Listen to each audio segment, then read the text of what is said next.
Hi കൂട്ടുകാരെ, പുതിയൊരു വീഡിയോയിലേക്ക് എല്ലാവർക്കും സ്വാഗതം.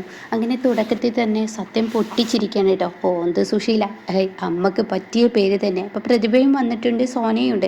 അങ്ങനെ പ്രതിഭയും സത്യന് പൊട്ടിച്ചിരിക്കുകയാണ്. സോനയ്ക്ക് ചിരി നിർത്താൻ കഴിയുന്നില്ല. പക്ഷെ തൻ്റെ അമ്മ കളിയാക്കുന്നതിലൊരു പരിധിയുണ്ടല്ലോ, താന് തന്നെ നാണക്കെടാലോ.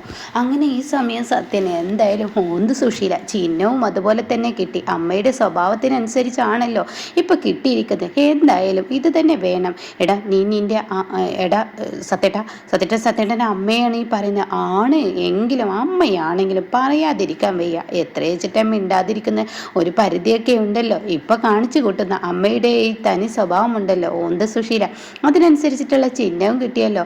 അത് കേൾക്കുന്ന സോന പറയണത്, സത്യേട്ടാ അമ്മ എന്തായാലും അമ്മ ഈ പറയുന്ന തെറ്റുകളെല്ലാം കഴിഞ്ഞു വന്നിരിക്കുകയാണ്, നല്ലൊരു സ്വഭാവക്കാരി ആയിരിക്കുകയാണ്. ആ സമയം സത്യേട്ടൻ ഇങ്ങനെ ഒരുമാതിരി കുറ്റപ്പെടുത്തുന്ന പോലെ സംസാരിക്കുമ്പോൾ ഞങ്ങൾക്ക് എല്ലാവർക്കും വിഷമമുണ്ട്. എന്താ സത്യേട്ട എങ്ങനെ എന്നൊക്കെ പറയുമ്പോൾ എന്തായാലും കണ്ടറിയാം. ഞാനും അംഗീകരിക്കുന്നു അമ്മയുടെ ഈ മാറ്റത്തെക്കുറിച്ച്. ഇങ്ങനെ അങ്ങ് തുടർന്നാൽ കുഴപ്പമൊന്നുമില്ല. പക്ഷെ ചിഹ്നം ഒരു മാതിരി അമ്മയെ തന്നെ തിരഞ്ഞെടുത്തൊരു ചിഹ്നമായി, അമ്മയുടെ സ്വഭാവത്തിനനുസരിച്ച് എന്നൊക്കെ പറയുമ്പോൾ ചിരി നിർത്തുന്നില്ല. മതി സത്യേട്ട ചിരിച്ചത്, എനിക്ക് നിർത്താൻ കഴിയുന്നില്ലടി. ഓന്ത് സുശീല എന്നൊക്കെ പറഞ്ഞിട്ട് ഇങ്ങനെ ചിരിച്ചു പോവുക. അപ്പോൾ പ്രതിഭയും ചിരിക്കുന്നുണ്ട്. പ്രതിഭക്കാണെങ്കിൽ അവിടെ ചിരി നിർത്താൻ കഴിയുന്നില്ല. ഇതേ സമയം സോന ചോദിക്കുകയാണ്, പ്രതിഭയെ നിൻ്റെ അമ്മയെ കാണാൻ വരണമെന്ന് എനിക്കുണ്ടായിരുന്നു. അപ്പോഴും ചിരി വരികയാണ് കേട്ടോ.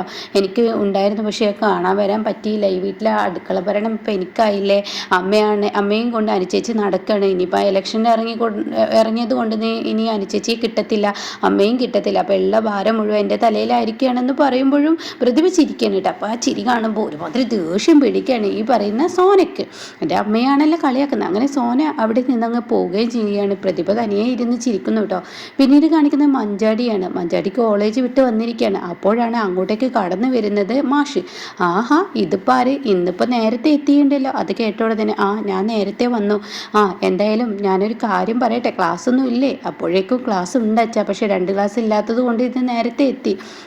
എന്തായാലും കാര്യങ്ങളൊക്കെ ഇനിയിപ്പോൾ കുഴപ്പമൊന്നുമില്ലല്ലോ. ഇല്ല, അപ്പോൾ അച്ഛൻ ഇനി അങ്ങോട്ടേക്ക് തിരിച്ചു പോവോ? തീർച്ചയായും പോകണം. അവിടെ ഉത്സവത്തിൻ്റെ സമയത്ത് ഞാൻ വേണമല്ലോ, അപ്പോൾ ഞാൻ അങ്ങോട്ടേക്ക് പോകും. ഇപ്പോൾ ഇവിടെ നിൽക്കുന്നു എന്ന് മാത്രം. എന്തായാലും അച്ഛൻ ഇവിടുത്തെ വിശേഷങ്ങളൊക്കെ അറിഞ്ഞില്ലേ? ഞാൻ അറിഞ്ഞു. അല്ല, ഇപ്പോൾ അനുചേച്ചി ആ സ്ത്രീയെ സപ്പോർട്ട് ചെയ്ത് കൊണ്ടുനടക്കുന്നതൊക്കെ അച്ഛൻ കണ്ടില്ലേ? ഞാൻ കണ്ടു. അതിനിപ്പോൾ എന്താ തിരക്കേട്? അല്ല, അനുചേച്ചി എന്ത് കണ്ടിട്ടാണാവോ ഇങ്ങനെ ഇപ്പോൾ അവരെ ഇപ്പോൾ ഇത്ര ഇല്ലാതെ വെള്ളപൂശാൻ നടക്കുന്നത്? അത് കേട്ടോട് തന്നെ അനുപമയെ കുറ്റം പറയരുത്. ഒരു സ്ത്രീ തെറ്റ് ചെയ്തു എന്നുള്ളത് ശരി തന്നെ, പക്ഷെ അവർ ആത്മാർത്ഥമായി മനസ്സുകൊണ്ട് അവർക്ക് അതിൽ നിന്നും തിരിച്ചു വരണമെന്ന് ആഗ്രഹിക്കുന്നുണ്ടെങ്കിൽ അതിനെ പിന്നെ സപ്പോർട്ട് ചെയ്യുക, അല്ലാതെ ആ സ്ത്രീയെ എന്നും ഒരേ രൂപത്തിൽ കാണുന്നത് ശരിയല്ല. അപ്പോൾ ഇത് കേൾക്കുന്ന ഉടൻ തന്നെ പറയാണ്, എനിക്കെന്തോ അത്ര വലിയ ഇതൊന്നും തോന്നുന്നില്ല എന്ന് പറയാം കേട്ടോ. അത് മാത്രമല്ലല്ലോ, വേറൊരു വിശേഷം ഉണ്ടല്ലോ, അത് നീ അറിഞ്ഞില്ലേ എന്ന് മാഷ് ചോദിക്കുക. അപ്പോൾ മഞ്ചേരി ചോദിക്കുക, എന്ത് വിശേഷം എന്ന്. അത് കേട്ടോടെ തന്നെ, വിശേഷം ഇത് തന്നെ, അത് നമ്മുടെ സുശീല ഇനി പഞ്ചായത്ത് പ്രസിഡന്റ്. അവരെ പോലെയുള്ള ഒരു പഞ്ചായത്ത് പ്രസിഡന്റ് ആവുക, എന്തപ്പം ഈ പറയുന്ന അച്ഛൻ? അതെ, അവർക്ക് എന്താ അതാവാൻ പറ്റത്തില്ല. സുശീലയുടെ നല്ല സ്വഭാവമാണെങ്കിൽ പഞ്ചായത്ത് പ്രസിഡന്റ് ആവും. എന്തിനാണ് ഈ അനുചേച്ചി ഇങ്ങനെയുള്ള പരിപാടിക്ക് നിൽക്കുന്നത്? അപ്പോൾ അത് കേട്ടോടെ തന്നെ, നിന്റെ ഏട്ടത്തി അനുപമ ഒന്നും കാണാതെ നിൽക്കത്തില്ല. അവളോട് ചെയ്തതെന്ന് അവൾ ഒരിക്കലും മറക്കത്തൂല. അത് നന്നായി അവളിലെ ഓർമ്മകളിൽ ഉണ്ടാവും. പക്ഷേ എങ്കിലും കൂടി അവളിപ്പോൾ ഈ സുശീലക്കൊപ്പം നിൽക്കുന്നുണ്ടെങ്കിൽ അതിൻ്റേതായ ഒരു കാരണമുണ്ടാവും. ആ കാരണം എന്തെന്ന് ഇപ്പം എന്തായാലും അവളുടെ മനസ്സിലുള്ളത് അവൾക്ക് അറിയുള്ളൂ. അതുകൊണ്ട് അവൾ പക വീട്ടും. അതൊരു സമയമുണ്ടാവും, നമുക്ക് നോക്കാമെന്ന് പറയുമ്പോഴേട്ടോ ഗേറ്റ് തുറന്ന് ഒരാൾ വരുന്നത്. അപ്പോഴേക്കും ഇവിടെ ഭാനുമ്മ പുറത്തുണ്ട്. അപ്പോൾ ഭാനുമ്മ ലച്ചുവിനോട് ചോദിക്കുകയാണ്, ഭക്ഷണം കഴിച്ചെന്നൊക്കെ ഇങ്ങനെ ചോദിക്കുന്നുണ്ട്. കഴിച്ചു എന്നൊക്കെ പറയുമ്പോഴാണ് അനുപമയും സുശീലയും വരുന്നത്. ഭാനുമ്മേ, സുശീലയോ എന്നൊക്കെ പറഞ്ഞ് വിളിക്കുമ്പോൾ പുറത്തോട്ട് ഈ ശബ്ദം കേട്ട് മാഷ്, മഞ്ചാടി, അതുപോലെ തന്നെ അമ്പിളിയൊക്കെ ഇറങ്ങി വരികയാണ്. അപ്പോൾ ഈ ഇറങ്ങി വരുന്നത് കാണുമ്പോൾ സുശീല, മാഷേ ഞാൻ എന്നൊക്കെ സുശീലയുടെ കാര്യം ഇപ്പോൾ പറഞ്ഞ് നാക്കൊണ്ട് ഉള്ളിലോട്ട് ഇട്ടില്ല. അപ്പോഴേക്ക് എത്തി, അതാണ് സുശീല. അപ്പോൾ ഇവരൊക്കെ അമ്പരന്ന് നിൽക്കുകയാണ് കേട്ടോ. മാഷേ, ഞാനിപ്പോൾ പഞ്ചായത്ത് ഇലക്ഷന് നിൽക്കുന്നതൊക്കെ അറിഞ്ഞല്ലോ. ഞാൻ അറിഞ്ഞു. അപ്പോൾ എന്തായാലും മാഷേ എന്നെ സപ്പോർട്ട് ചെയ്യണം. ഇനി എൻ്റെ ജീവിതം എന്നൊക്കെ ഇങ്ങനെ പറയുമ്പോൾ, സുശീല എന്നൊക്കെ എന്തായാലും വൻ വിജയം. മാഷേ എന്നെ അനുഗ്രഹിക്കണം, മാഷിൻ്റെ പൂർണ്ണ അനുഗ്രഹം എനിക്ക് വേണമെന്നൊക്കെ പറഞ്ഞ് കാല് പിടിക്കുകയാണ് മാഷിൻ്റെ. അത് കാണുന്നത് വിശ്വസിക്കാനേ ആവുന്നില്ല ഇവർക്ക്. ഈശ്വര, ഇവർ ഇത്രത്തോളം ആയോ എന്നുള്ള പാവത്തിൽ ഒരു ചൂലെടുത്ത് നടും പുറത്തേക്ക് ഒന്നങ്ങ് കൊടുത്തല്ലോ എന്നുള്ള ആ ദേഷ്യത്തിലാണ് കേട്ടോ ഈ പറയുന്നത് അമ്പിളിയും മഞ്ചാടിയും. അപ്പോൾ ചിരു പറയണേ, എൻ്റെ സുശീല ആൻറ്റി, നിങ്ങൾ എത്രത്തോളം മാറുമെന്ന് ഞാൻ ഒരിക്കലും പ്രതീക്ഷിച്ചില്ല. എന്തായാലും നിങ്ങളുടെ മാറ്റം ഞാൻ അംഗീകരിച്ചു. അപ്പോൾ ഉടൻ തന്നെ മാഷ് പറയണം, എന്തായാലും അനു അല്ലേ കൂടെ ഉള്ളത്, ഇനി എന്തായാലും ജയിക്കും, അനു ഉള്ളിടത്തോളം ജയിക്കും. അനുപമ ഉള്ളത് കൊണ്ടാണ് ഞാൻ ഈ സ്ഥാനത്തോട്ടൊക്കെ എത്തിയത്, അല്ലായിരുന്നെങ്കിൽ ഒരിക്കലും എത്തത്തില്ല എന്നൊക്കെ പറയണം. അപ്പോൾ എന്തായാലും വന്ന കാലം നിൽക്കാതെ അകത്തോട്ട് കയറി. ഇല്ല, കയറുന്നില്ല, കാരണം എനിക്കിനിപ്പോൾ ഒരുപാട് പരിപാടികളുണ്ട്. കാരണം പഞ്ചായത്ത് പ്രസിഡൻ്റൊക്കെ ആവാൻ നിൽക്കുമ്പോൾ അതിൻ്റേതായ ഒരുപാട് ഇതുണ്ടല്ലോ, റൂളുകളുണ്ടല്ലോ, അതിനൊക്കെ അനുസരിച്ച് ഓടിപ്പായാണ് ഞങ്ങൾ പിന്നെ വരാം കേട്ടോ. അപ്പോൾ അനുഭവം പറയണേ, ഇനിയിപ്പോൾ വോട്ടിന് വിളിക്കാൻ ഞാൻ വേറെ വരണ്ടേ എന്നൊക്കെ പറഞ്ഞിട്ട് പോവാണ്. ഇതേസമയം ചീരി പറയണേ, എന്തായാലും ഇവരുടെ മാറ്റത്തെ എന്തായാലും അംഗീകരിച്ചേ പറ്റത്തുള്ളൂ, കാരണം എന്നോടാണ് ഇവരെ ഏറ്റവും കൂടുതൽ ദ്രോഹം ചെയ്തത്.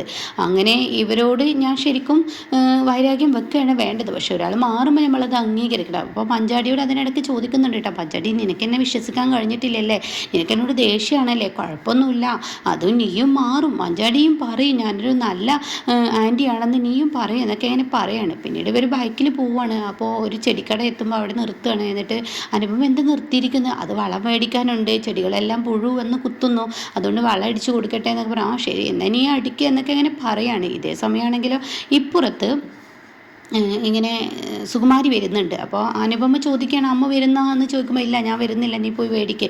അങ്ങനെ സുകുമാരിയെ കാണാണ്, എൻ്റെ ചേച്ചി നിങ്ങളെന്തായാലും ഒരു പഞ്ചായത്ത് പ്രസിഡൻ്റ് ആവാൻ പോവുമല്ലേ, എന്തായാലും അനുപമയുമായുള്ള വഴക്കൊക്കെ മാറ്റിയില്ലേ, അപ്പോൾ അവളുടെ വീട്ടിൽ പോയി വരികയാണ്. അതൊരു കണക്കിന് നന്നായി, അവരൊക്കെ നല്ല കൂട്ടുപിടിച്ചോ, അത് നല്ല കാര്യമാണ്. ഇനിയിപ്പോൾ വേറൊരു കാര്യം കൂടി ഞാൻ പറയാം, ആ വാസന്തി ഉണ്ടല്ലോ, വാസന്തിയും തന്നെ എങ്ങനെയെങ്കിലും ചാക്കിലാക്കാൻ നോക്കുക, അല്ല എങ്കിൽ അവർ സുശീലാൻ്റിക്ക് പാര പണിയും, അതുകൊണ്ട് അത് ചെയ്യണം എന്നൊക്കെ പറയുമ്പോൾ ആ സുശീല ചേച്ചി അത് ചെയ്യില്ലേ, ഞാനത് ചെയ്യില്ല. അപ്പോഴേക്കും അനുഭവം പുറത്ത് വന്നു കേട്ടോ. വളം മേടിച്ചോ, ഇവിടെ ഉണ്ട് ഇല്ലേ സുകുമാരി ചേച്ചി, എന്തായാലും ഇലക്ഷനൊക്കെ നിൽക്കുന്ന ആളല്ലേ പഞ്ചായത്ത് പ്രസിഡന്റ്, ഇനിയിപ്പോൾ കുറച്ച് കഴിഞ്ഞാൽ ആയിക്കഴിഞ്ഞാൽ ഇവിടെയൊക്കെ ആളുകളൊക്കെ കൂടും. ഇപ്പോൾ ചേച്ചിക്ക് ആളില്ലാത്തത് നോക്കേണ്ട, കുറച്ച് കഴിയുമ്പോഴേക്കും ആളൊക്കെ കൂടും. ആയിക്കോട്ടെ എന്നൊക്കെ പറഞ്ഞ് അവിടെ നിന്ന് പോവുകയാണ് കേട്ടോ. പിന്നീട് കാണിക്കുന്നത് രഘുവിനെയാണ്. രഘു വണ്ടി ഓടിക്കുമ്പോൾ ഒരു ഫോൺ വരികയാണ്. അങ്ങനെ രഘു അത് എടുക്കുകയാണ്. അപ്പോൾ ഹലോ, ഇത് രഘു അല്ലേ? അതെ, ഞാൻ അതിൻ്റെ ഭാര്യയാണ് എന്ന് പറയാം കേട്ടോ. പേര് പറയുന്നുണ്ട്, മറന്നു. അങ്ങനെ ആ പേര് പറയുമ്പോൾ ഉടൻ തന്നെ രഘു, അതിൻ്റെ ഭാര്യയോ? അതെ, ഞാൻ വിളിച്ചത് നിങ്ങളെ ബുദ്ധിമുട്ടിക്കാനോ വിഷമിപ്പിക്കാനോ ഒന്നുമല്ല, ഞാനൊരു കാര്യം പറയാനാണ്. അപ്പോൾ ഉടൻ തന്നെ അതിൽ സത്യത്തിൽ എന്താ സംഭവിച്ചതെന്ന് ചോദിക്കുകയാണ്. അതിൽ പണം തരാമെന്ന് പറഞ്ഞ ദിവസം തന്നെ അതിൽ ഈ ക്രിമിനൽ കാര്യം ചെയ്തില്ലേ, അതാണ് ഒരു ക്രിമിനൽ മൈൻഡ് ഉള്ളിൽ നിന്ന് പുറത്തു വരും. ഇത് കേട്ട ഉടനെ ഒരിക്കലും അല്ല, ഞാൻ ഒരിക്കലും അങ്ങനെ ചെയ്യത്തില്ല, എനിക്കതിന് കഴിയത്തില്ല, കാരണം എൻ്റെ ഭർത്താവ് എന്ന് പറയുന്ന ഒരു നല്ല മനുഷ്യനാണ്, നിങ്ങളൊക്കെ തെറ്റിദ്ധരിച്ചിരിക്കുകയാണ്, നിങ്ങൾക്ക് കേൾക്കാൻ താല്പര്യമുണ്ടെങ്കിൽ ഞാൻ കഥ പറയാമെന്ന് പറയണം. അപ്പോൾ ഓക്കെ രഘു, എന്താണ് അവിടെ സംഭവിച്ചതെന്ന് ചോദിക്കണം. നിങ്ങളോട് പണം ചോദിച്ച് ഒത്തിരി തവണ നിങ്ങളുടെ അടുത്തോട്ട് വന്നില്ലേ? അപ്പോൾ ഉടൻ തന്നെ രഘു പറയണം, ഒരു ദിവസം നിങ്ങൾക്ക് ക്ഷമിക്കാൻ കഴിയുന്നതല്ലേ ഉള്ളൂ, ഒരു ദിവസം ക്ഷമിക്കായിരുന്നെങ്കിൽ അവനെ ഇങ്ങനെ കൊല്ലാനൊന്നും നിൽക്കണ്ടായിരുന്നല്ലോ, 10 ലക്ഷവുമായി ഞാൻ അവിടെ വന്നിരുന്നില്ല. അപ്പോൾ അത് കേട്ട ഉടൻ തന്നെ, അതെ, നിങ്ങൾ സംഭവിച്ച കഥ കേൾക്കാൻ താല്പര്യമുണ്ടെങ്കിൽ നിങ്ങൾ കേട്ടോളൂ, അതിലൊരു പാവമാണ്, അതിലൊരു കുടുംബസ്നേഹിയാണ്, എല്ലാവരുടെയും മനസ്സും വിഷമവും ഒക്കെ അറിയാവുന്ന ആളാണ് അതിൽ, അതുകൊണ്ട് ഞാനൊരു കാര്യം പറയാം എന്നൊക്കെ പറഞ്ഞിട്ട് രഘുവിനോട് കഥ പറയാണ്. അതായത് അതിൽ അസുഖം പിടിച്ച് കിടക്കുന്നതിന് മുന്നേ ഒരു ആവശ്യത്തിന് വേണ്ടി മകൾക്ക് സുഖമില്ലാതെ ഒരു 8 ലക്ഷം രൂപ ഇവിടെയുള്ള ഒരു പലിശക്കാരൻ്റെ കയ്യിൽ നിന്ന് വാങ്ങിയിരുന്നു.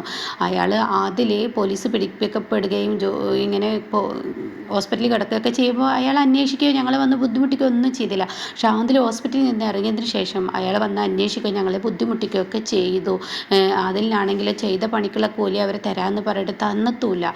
അപ്പോൾ അതുകൊണ്ട് തന്നെ ഈ 8 ലക്ഷം പിന്നീട് 10 ലക്ഷമായി. അങ്ങനെ ഒരുപാട് അവധികൾ അയാളിൽ നിന്ന് ചോദിച്ചപ്പോൾ അയാൾ ഓക്കെ നിങ്ങൾക്ക് തരാമെന്ന് പറഞ്ഞിട്ട് ലാസ്റ്റ് അവധി രഘുവിനോട് അന്ന് പണം വന്ന് ചോദിച്ച അന്ന് ആ ദിവസമാണ് ലാസ്റ്റ് അവധി. അപ്പോൾ ആ അവധി ഞാൻ ഓക്കെ എന്നും പറയുകയും പിറ്റേ ദിവസം പണം രഘു തരാമെന്ന് പറയുകയും ഞങ്ങൾ മനസ്സമാധാനത്തോടു കൂടി ഒരു രാത്രി അവിടെ ഇങ്ങനെ ഇരിക്കുകയാണ്. നാളെ മുതൽ നമ്മുടെ കുടുംബത്തെ കടബാധ്യതയൊക്കെ തീർന്ന് നമുക്കിനി സ്വസ്ഥതയും സമാധാനമൊക്കെ കൂടി ജീവിക്കണം. എന്തായാലും പീതാംബരം വന്നില്ല, നാളെ അവനോട് പറയാം, ഇന്നിപ്പോൾ അവൻ വരാം, ഇന്ന് പണം കൊടുക്കാമെന്ന് പറഞ്ഞതല്ലേ, അപ്പോൾ എന്തായാലും രക്ഷപ്പെട്ടു എന്നൊക്കെ പറഞ്ഞിരിക്കുമ്പോൾ പീതാംബരൻ ഒരു ഗുണ്ടയും കൂടി കയറി വരുന്നത്. അയാൾ വന്നിട്ട് ഞങ്ങളോട് ചോദിച്ചു, ഇന്ന് ഞാൻ വരില്ലെന്ന് നിങ്ങൾ കരുതിയില്ലേ? അപ്പോൾ അതിൽ ചോദിക്കുക, എന്താ ഈ 10 മണി സമയത്തൊക്കെ? ആടോ 10 മണിയാണ് ഏറ്റവും നല്ല സമയം. അപ്പോൾ അതിൻ്റെ ഭാര്യയ്ക്ക് കാര്യം മനസ്സിലായിട്ട് ഞാൻ അവരോട് പറഞ്ഞു, നാളെ വരൂ എന്ന്, നാളെ 10 മണിക്കുള്ളിൽ നിങ്ങളുടെ പണം തരാമെന്ന്. ആ നാളെ ആയിക്കോട്ടെ, നാളെ നിങ്ങൾ പണം തന്നോളൂ, പക്ഷേ ഇന്ന് രാത്രി ഞാൻ ഇവിടെ കിടന്നോളാം, അതിൽ ഈ സിറ്റ് ഔട്ടിലും കിടന്നോ, ഞാനും മാമിയും കൂടി ഉള്ളിലോട്ടും കിടന്നോളാം എന്ന് പറയാനായിട്ടോ. അത് കേൾക്കുന്നതിനോട് കൂടി അതിൽ എന്താ നിങ്ങൾ പറഞ്ഞത് എന്ന് ചോദിക്കുകയാണ്. അപ്പോൾ അടങ്ങട എന്ന് പറഞ്ഞ് ഗുണ്ട ആദിലിനെ പിടിച്ചു നിർത്തിയിരിക്കുന്ന ഒരു സീനാണ് കേട്ടോ. അപ്പോൾ ഇങ്ങനെയൊക്കെയാണ് ഇന്നിപ്പോൾ വന്നിരിക്കുന്ന എപ്പിസോഡ് കേട്ടോ.